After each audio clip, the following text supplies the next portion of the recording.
ქუთაისში კორპუსის მშენებლობისას ხარაჩო ჩამოიშალა და მუშა მოიყოლა. ნანგრევებში 30 წლამდე კაცი გარდაცვლილი იპოვეს. არსებული ინფორმაციით ადგილზე ბეტონის საფარის დასხმა მიმდინარეობდა, კონსტრუქციამ ვერ გაუძლო და ჩამოინგრა. ადგილზე შესაბამისი ჯგუფები არიან მობილიზებულები. რიკი მარტინმა რუსთავში ხვალ დაგეგმილი კონცერტი გააუქმა. მოქალაქეებმა შეტყობინება ცოტა ხნის წინ მიიღეს, სადაც ნათქვამია, რომ თანხას 3-დან 5 სამუშაო დღეში დაუბრუნებენ. პუერტორიკოელი არტისტის კონცერტი რუსთავის საერთაშორისო ავტოდრომზე უნდა გამართულიყო. გაუქმების მიზეზი ჯერჯერობით უცნობია.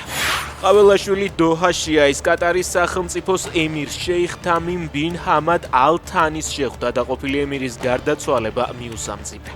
ადმინისტრაციის განცხადებაში აღნიშნულია, რომ ყაველაშვილმა პატივი მიაგო მის 8 წელს თანამედროვე კატარის განვითარების საქმეში. 5 მილიონი ლარის მითვისებაში ბრალდებული ხაშურის საკრებულოს თავმჯდომარის ყოფილი მოადგილე 10,000 ლარიანი გირაო საფუძველზე გაათავისუფლეს. ლევან გამრეკელი და კიდევ 2 პირი გასული წლის ნოემბერში დააკავეს. პროკურატურის განცხადებით ისინი შიდა ქართლის რეგიონის ტერიტორიაზე არსებულ 5 მილიონი ლარის ღირებულების სახელმწიფოს კუთვნილ მილსადენს უკანონოდ დაეუფლნენ.